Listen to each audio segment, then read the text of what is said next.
kesehatan dan keselamatan kerja. Nah ini K3, karena tadi sebutannya K3. Sebenarnya K3 itu tujuannya adalah membuat tenaga kerja tuh sehat. Kenapa? Karena kita punya pedoman kalau tenaga kerja yang sehat itu pasti akan menjadi tenaga kerja yang produktif.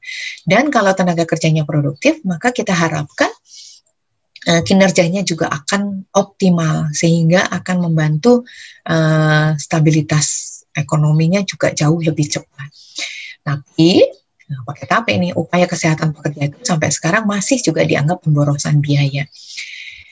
Masih banyak yang belum memahami bahwa kerugian itu akan jauh lebih besar kalau kita kena penyakit. Mereka mengatakan kalau misalnya kita harus vaksinasi, mengadakan vaksinasi saja, itu juga pakai pikir-pikir. Karena mereka berpikir besar ternyata ya biaya vaksinasi, besar ternyata ya biaya kesehatan. Padahal mereka tidak mengetahui dampak yang ditimbulkan oleh pekerja yang sakit itu jauh lebih besar pada roda produktivitas di perusahaan tersebut. Sehingga kesimpulannya mereka belum memahami bahwa pekerja itu aset loh, aset untuk produktivitas bangsa. Sehingga dengan menghargai pekerja sebagai aset, itu akan menghargai kemampuan dari si pekerja tersebut, sehingga menjadi daya ungkit untuk produktivitas yang nantinya akan berakibat panjang untuk keberhasilan program pemerintah yang lain. Namun ini sayangnya kita melihat masih belum dilakukan secara optimal. Nah, saya menyinggung sedikit tentang kedokteran kerja karena ada yang disebut kesehatan kerja, ada yang disebut kedokteran kerja. Kalau pelayanan kesehatan kerja itu ada di puskesmas, namanya UKK, upaya kesehatan kerja. Itu di puskesmas pun, di tingkat puskesmas pun sudah ada. Dan ini didukung bukan hanya oleh dokter, tetapi juga bisa oleh perawat ya. Jadi occupational health service profession ini yang di sebelah kiri ini, itu ada industrial hygienist, ada yang suka ngukur-ngukur kebisingan, suka ngukur-ngukur debu, gitu, kadar debu, suka ngukur-ngukur apakah ada getaran atau tidak, cahayanya cukup terang atau tidak, itu adalah industrial hygienist. Dan ada safety officer, nah ini nanti barengan kerjanya sama safety officer, gitu ya. Jadi mereka yang memikirkan keselamatan dari pekerja tersebut. Jangan sampai kalau lampunya redup-redup gitu kayak di kafe, kemudian banyak kabel yang berseliweran kesandung, pekerjanya jatuh, kebetulan ada kabel yang menyala kena air, kesetrum sekalian, tuh rame itu nanti ceritanya. Atau seperti yang barusan terjadi, adanya ledakan di Balongan.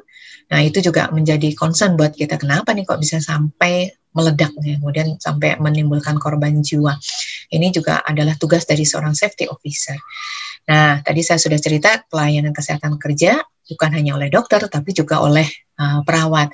Kadang-kadang di satu perusahaan punya psikologi khusus, mereka juga punya bidang psikologi kerja. Atau ada yang khusus tentang toksikologi, ini biasanya pada pekerja-pekerja di pabrik-pabrik kimia, di bahan kimia, sehingga ada toksikologisnya khusus, gitu ya. Nah, sementara pelayanan klinis kedokteran kerja dilakukan oleh dokter, dan itu merupakan suatu pelayanan medis. Tujuannya adalah untuk mempertahankan dan meningkatkan derajat kesehatan pekerja. Jadi kita concernnya pada derajat kesehatan pekerja, supaya bisa dipertahankan, paling baik justru ditingkatkan. Dan mencegah gangguan kesehatan akibat kerja. Nah ini concernnya kita nih, supaya nggak ada penyakit akibat kerja. Ini sedang digaungkan di mana-mana, penyakit akibat kerja. Kemarin saya sempat menjadi narasumber untuk workshop di mana penyakit COVID ini menjadi penyakit akibat kerja. Nah ini juga kita bahas supaya bisa membedakan bahwa ada loh penyakit klinis yang menjadi penyakit akibat kerja. Kenapa? Karena ini akan berbeda nanti penata laksanaan okupasi atau penata laksanaan kerjanya. Jadi bukan hanya BPJS Kesehatan nanti kalau sudah disebut penyakit akibat kerja, tetapi nanti akan di-cover oleh BPJS Tenaga Kerja. Harapannya sih kalau kita bisa mencegah gangguan kesehatan, kita akan bisa meningkatkan balik lagi produktivitas pekerja. Kembali lagi produktivitas pekerja. Sehingga sasarannya bukan hanya individu pekerja, tetapi juga komunitas pekerja dan masyarakat di sekitar lingkungan tempat kerja. Jadi jangan sampai limbah, jangan sampai asapnya, polusinya itu kitanya aman di dalam pabrik, di dalam perusahaan, tetapi masyarakat di sekitarnya mendapatkan dampak negatifnya akibat dari proses produksi yang dilakukan di perusahaan kita. Nah, sebenarnya ada 5 pajanan di tempat kerja itu, tetapi saya menggarisbawahi di psikososial. Pada masa pandemik ini terutama adalah pajanan psikososial dan pajanan ergonomi sebenarnya. Cuman karena saya kaitkan dengan Undang-Undang Cipta Kerja, saya lebih concern ke pajanan psikososial. Pajanan psikososial itu seperti tadi kita sudah bahas tentang Undang-Undang Cipta Kerja, tentang pandemi COVID ya, bahwa beban yang ditanggung oleh pekerja wanita itu sangat lebih berat dibandingkan pekerja pria, maka ini mulai menjadi stres ya. Nah, stres ini akan menjadi concern-nya kita nih, si stres ini. Stres ini diterima oleh kita. Nah, diterimanya per individu pasti lain-lain karena masing-masing punya personal resources. Jadi artinya kemampuan menerima stres tiap individu pun akan berbeda. Juga jangan lupa ada social resources. Social resources itu maksudnya paling dekat adalah keluarga. Bagaimana keluarga itu memberikan dukungan kepada kita. Kalau misalnya ibunya stres, ibunya kecapean karena begitu banyak yang harus ditangani, bagaimana nih sikap dari anggota keluarga yang lain? Ini juga menjadi concern pada waktu appraisal, pada waktu penerimaan stres tersebut. Nah, mulai muncul coping. Coping ini adalah upaya untuk mengatasi stres. Jadi appraisal itu penerimaan stres, copingnya nih begitu menerima, copingnya nih apa yang akan dilakukan oleh si tenaga kerja tersebut kepada stres yang didapatkan, sehingga akan keluar si outcome-nya. Nah, outcome-nya ini bisa menimbulkan gangguan, bisa fisik, bisa mental. Ya, kita coba lihat lebih dalam. Jadi, kalau stres datang, itu nanti akan ada perintah dari yang namanya hipotalamus atau kita di sini tulisannya stress system. Si stress system ini akan bilang, ayo keluar nih, ada stres. Dikeluarkanlah namanya stres hormon. Hormon stres itu akan bereaksi kepada kita sehingga meningkatkan detak jantung. Kita berdebar-debar, keringat dinginnya mulai ada. Keluar hormonnya namanya hormon kortisol. Nah, hormon kortisol ini adalah salah satu hormon stres, gitu ya. Jadi kalau kita stres keluar nih hormon kortisolnya. Setelah keluar deg-degannya, berdebar-debar, kemudian keringatnya, ini mulai kortisolnya keluarnya. Ini paling gampang kalau misalnya kita lagi ujian, kalau kita lagi menghadap kepada pimpinan, kepada direktur, disuruh menghadap direktur. Saat ini juga kita sudah mulai nih deg-degan, nih stresnya mulai keluar. Ini mulai lapor, keluar nih hormonnya, naik jantungnya, deg-degannya, kemudian mulai keringatnya keluar. Nah, hormon kortisol ini, si hormon kortisol ini akan beredar di seluruh darah kita. Kemudian dia akan ditangkap oleh si hipokampus nih. Ada yang namanya hipokampus. Hipokampus ini nanti akan bereaksi untuk menyetop si kortisol ini. Kalau orangnya normal, bisa mengendalikan stres, hipokampus ini akan bekerja sama dengan yang namanya amigdala ini di otak kita. Dia akan bekerja untuk menyetop stres tersebut sehingga selesai. Si stres sistemnya ini berhenti sehingga si kortisolnya ini tidak akan diproduksi kembali, gitu ya. Jadi kortisolnya ini nyampe ke si hipokampus sama amigdala nih heran, kok ada kortisol sih? Jalan-jalan berarti ada stres. Hipokampusnya sama amigdala bilang, ayo kita stop stresnya. Saat itu juga kita stop. Ini yang terjadi di dalam tubuh kita. Kalau kita bisa menangani stres yang kita terima. Jadi misalnya begitu datang dipanggil sama si direkturnya, kita deg-degan, tapi ternyata setelah diterangkan, oh ternyata akan ada sosialisasi tentang misalnya tata cara kerja di era pandemi ini. Menurun tuh stresnya kita. Itu sudah bekerja hipokampus sama amigdalanya. Sehingga stresnya kita reduce ya, stresnya sudah bisa kita atasi. Ini adalah mekanisme fight or flight. Jadi fight itu kita hadapin, atau flight ini, jadi flight itu kita lari dari stres tersebut. Nah, ini mekanisme awalnya seperti ini, mau fight atau flight. Nah, bagaimana kalau stresnya terus-terusan ada? Kayak tadi nih, sudahlah Undang-Undang Cipta Kerja 1 tahun yang lalu, ditambah pandemi, nggak selesai-selesai, maka kalau terlalu banyak, si kortisol ini akan selalu keluar. Si stresnya kronik ini, stres kronik itu akan mengatakan aku stres terus, maka hormon stresnya ini akan terus keluar. Sehingga hormon stres ini akan menyebabkan kerusakan fungsi dari hipokampus tadi. Harusnya hipokampusnya bisa menangani, karena terus-menerus si hormon kortisol ini ada, sehingga hipokampusnya ini akan mengalami degradasi. Demikian juga dengan amigdalanya. Jadi bukan saja hipokampus, juga terjadi amigdala. Nah, ini yang menyebabkan mulai kelainan pada organ-organ yang lain. Gitu ya. Ini ada beberapa contoh organ yang bisa terganggu oleh karena adanya stres, gitu ya. Ada yang mulai ada seperti depression-like symptoms, kemudian juga ada yang mulai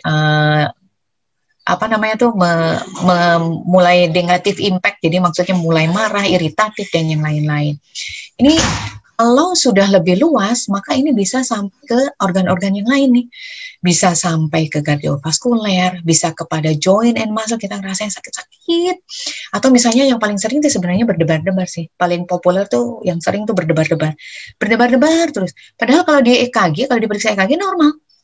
Tapi dia rasanya berdebar-debar sakit gitu dadanya terus. Atau merasa, aduh aku nggak enak badan terus nih. Nggak fit ini badan saya, ini sistem imunnya sudah mulai terganggu gitu ya.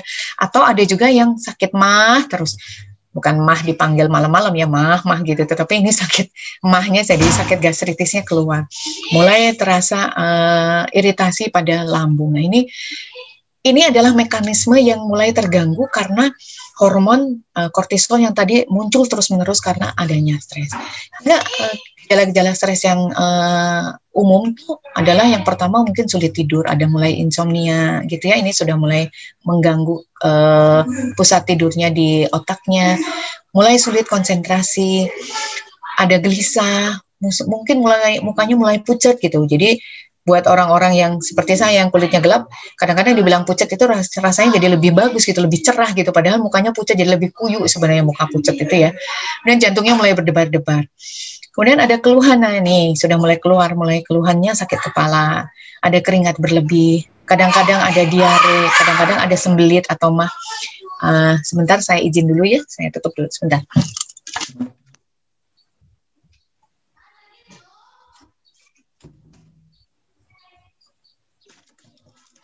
Maaf. Dan ini kadang-kadang kalau misalnya stres, ada yang nafsu makannya meningkat dengan pesat.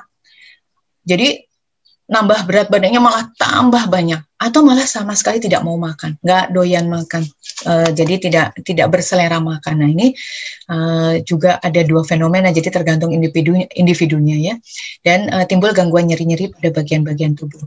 Nah, ini bagaimana kita menyikapi stres ini? Apakah kita akan seperti ini, duduk, diam, merenung gitu ya, atau kita mulai cerita nih sama orang, kita cerita, ngobrol-ngobrol, curhatan sama orang, atau kita tambah banyak makan, atau malah kebalik, nggak mau makan, makanannya cuma diaduk-aduk aja, atau kita malah belanja, karena ada sebagian orang yang mengatakan bahwa terapi stres itu adalah dengan belanja, kita belanja sampai tangan kita penuh, atau kita harus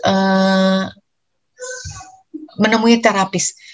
Aduh, ini kayaknya saya udah nggak betul nih, saya harus terapi nih, karena kok badan saya terasa nggak enak, atau saya sakit kepala terus menerus, atau saya merasa vertigo terus menerus, setiap kali bangun tidur saya merasa vertigo terus menerus. Nah, yang mana nih yang harus yang kita lakukan?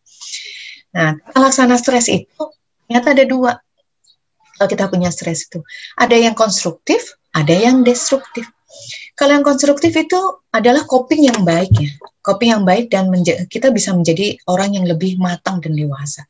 Coping yang bermanfaat untuk diri kita sendiri, itu coping yang konstruktif. Coping itu, coping mekanisme itu yang tadi, jadi begitu stres kita menerima appraisal, kemudian reaksi kita adalah coping mekanisme. Bagaimana reaksi kita, coping mekanisme itu yang konstruktif, tentu saja akan jauh lebih baik. Ada dua macam, yaitu problem focus. Maka kita akan, kalau problem focus, kita akan mencari akar masalahnya. Apa nih yang bisa kita kerjakan dengan akar masalahnya ini? Apa yang bisa kita lakukan dengan penyebab dari stres ini? Yang kedua adalah emotion. Jadi kalau kita merasa, kalau emotion, begitu datang stres, kita biasanya langsung emosi, marah dulu. Sehingga kita berkata pada diri kita sendiri, sebentar, saya nggak bisa berpikir jernih. Saya taruh dulu deh, nanti saya akan pikirkan kemudian. Nah, itu emotion focus. Nah, ada orang yang problem focus, begitu datang, oh, di mana? Ininya gimana? Oke, kalau gitu kita cari, selesaikan sekarang. Ada juga yang emotion. Begitu dia naik, dia nggak bisa berpikir jernih, sehingga dia berpikir, entar dulu, taruh dulu deh. Saya taruh dulu, saya simpen dulu, nanti pada waktu saya sudah lebih tenang, saya akan memikirkan bagaimana cara penyelesaiannya. Tapi ini masih masuk dalam bagian coping yang konstruktif. Kalau yang destruktif itu lebih bersifat merusak, lebih menimbulkan efek negatif. Kita mencari penyelesaian yang justru menimbulkan masalah yang lebih besar. Contoh ekstrimnya sih mungkin pada anak-anak atau remaja, mereka mencari penyelesaian misalnya pada obat-obatan, pada narkoba. Nah, itu menimbulkan penyelesaian yang menimbulkan masalah yang mungkin lebih besar daripada masalah yang awalnya. Nah, ini yang kita hindari ya untuk coping yang destruktif. Bagaimanapun sulitnya masalah tersebut, kita harus berusaha untuk menjadi orang yang bisa melaksanakan coping mekanisme yang konstruktif. Ini tata laksana stresnya. Banyak nih untuk stres manajemennya ya. Bisa spa, kalau susah spa, karena di tempat saya juga susah spa, saya bisa melakukan exercise, jalan pagi-pagi, atau misalnya melakukan kegiatan bersepeda. Kalau nggak punya sepeda ya berarti nggak punya sepeda yang biasa ya pakai sepeda ontel, atau ya jalan pagi yang paling gampang, atau kalau nggak main catur gitu ya, melaksanakan hobi, bertanam, merajut, menjahit, atau meditasi. Meditasi ini bukan diam ngelamun, tetapi meditasi itu mencoba mengosongkan pikiran untuk mencari penjernihan akal kita gitu ya. Meditasi itu maksudnya seperti itu, Kak. Beda dengan ngelamun. Kalau ngelamun tuh kitanya kosong jiwanya. Kalau meditasi ini kita mengosongkan pikirannya, bukan jiwanya. Pikirannya kita kosongkan supaya kita bisa melihat sebuah jalan yang jernih untuk mengatasi stres tersebut. Bisa juga dengan yoga. Yoga ini sedikit mirip sama meditasi ya. Atau kita jalan ke alam, lihat hijau-hijauan, itu pelipur lara sebenarnya kalau kita jalan sebentar. Kalau saya suka di tengah-tengah pandemi ini sudah mulai dibuka Tahura, saya jalan di Tahura gitu kan, lumayan ya, lihat taman hutan rakyat, hijau-hijau, jalan di antara pepohonan, itu membuat stres saya bisa saya rilis gitu. Dan saya mulai mengatur waktu saya atau mendengarkan musik. Nah, terakhir baru kita melihat perlu terapi atau tidak. Ini fight or flight. Fight itu kita tetap menghadapi dengan coping mekanisme yang konstruktif, tetapi kita memanage stres tersebut dengan cara-cara seperti ini. Jadi, ini accept as your destiny. Kalau kita memang sudah melakukan segala macam, kalau kita sudah melakukan apa yang maksimal kita bisa, kita harus menerima ini bagian dari episode perjalanan hidup kita, destiny kita. Destiny kita pada hari ini ya. Jadi kalau saya percaya pada kode dan kodar, kalau misalnya kita masih bisa merubah, ya kita berusaha. Tetapi jangan ngotot gitu. Kalau memang udah sama Allah dikasihnya seperti itu, ya udah gitu. Jadi jangan ngotot. Saya pengen punya rumah 5. Punya 1 juga alhamdulillah gitu ya, kalau misalnya ini disyukuri gitu. Tapi jangan, kita tetap berjuang untuk bisa lebih baik, tetapi jangan ngotot gitu loh. Ini ada beda sedikit ya antara ngotot, ngoyo dengan menerima tetapi tetap berusaha untuk mendapatkan yang lebih baik. Nah, ini harus hati-hati. Sehingga kalau misalnya kita menerima, kalau kita menerima apa yang kita dapatkan, maka kita akan melakukan yang terbaik untuk stres yang kita dapatkan, dan kita menyerahkan sisanya kepada Allah. Kita sudah melakukan yang terbaik menurut pendapat kita, let Allah do the rest gitu. Jadi penyeimbangnya mungkin seperti itu ya. Ini kenapa? Karena prevalensi depresi pada penduduk umur lebih dari 15 tahun ini menurut kelompok ini risk kecerdasan tahun 2018 ini meningkat loh pada usia-usia yang lebih tua, memang lebih tua itu lebih meningkat di Indonesia. Tapi kita lihat usia produktifnya di antara 15 sampai 64 tahun itu lumayan, 6,2 sampai 6,5% dari seluruh penduduk Indonesia. Sampai Departemen Kesehatan pun membuat flyer nih seperti ini untuk gerakan sehat masyarakat supaya stres ini bisa kita reduce, bisa kita tangani gitu. Jadi jangan sampai kita merasa bahwa diri kita kuat, terbiasalah, saya sudah biasa untuk menghadapi stres, begitu banyak yang sudah saya hadapi, saya sanggup untuk menghadapi, tapi kita lupa bahwa kita juga ada batasnya. Manusia itu ada batasnya ya. Jadi kita mencoba untuk memanage stres dengan lebih baik. Saya mengutip ini dari Profesor Budi Warsono, SPPD, almarhum, ini meninggalnya juga karena COVID. Kurang lebih di awal tahun lalu. Ini tapi tetap saya pakai karena saya suka sekali 5E-nya ini. 5E ini kita bangun pagi hari, early morning, berdoa, sholat, subuh ya, mengheningkan. Kalau misalnya bisa bangun tahajud ya kita bertahajud, mungkin lebih menenangkan hati kita. Kemudian melakukan exercise di pagi hari. Ini juga membuat hormon endorfin kita akan keluar. Kalau hormon endorfin kita akan keluar itu regenerasi sel akan lebih baik, pertahanan tubuh kita juga akan lebih baik. Makan yang baik, eat well. Jangan makan yang, saya tahu mungkin sebagai ibu-ibu, makanan yang enak-enaknya dikasihin ke anak-anaknya, dikasihin ke suaminya, kita sendiri makan seadanya. Dan kita sudah mulai harus berpikir, karena begitu banyak beban yang harus kita tanggung, maka makanlah dengan porsi yang benar. 4 sehat, 5 sempurna minimal. Kemudian enjoy the life, seperti tadi, accept sebagai destiny kita, tapi kita tetap berusaha untuk yang lebih baik. Dan kita exposure menjauhi kemungkinan yang sampai sekarang masih berkeliaran nih si virus COVID, supaya kita tidak jatuh ke dalam sebuah kondisi yang malah akan menjadi lebih jelek. Kalau kita terpapar COVID malah akan menjadi lebih jelek. Demikian pemaparan saya. Pesan terakhir adalah keep healthy, keep safety, and keep happy. Terima kasih atas waktunya. Saya kembalikan kepada moderator.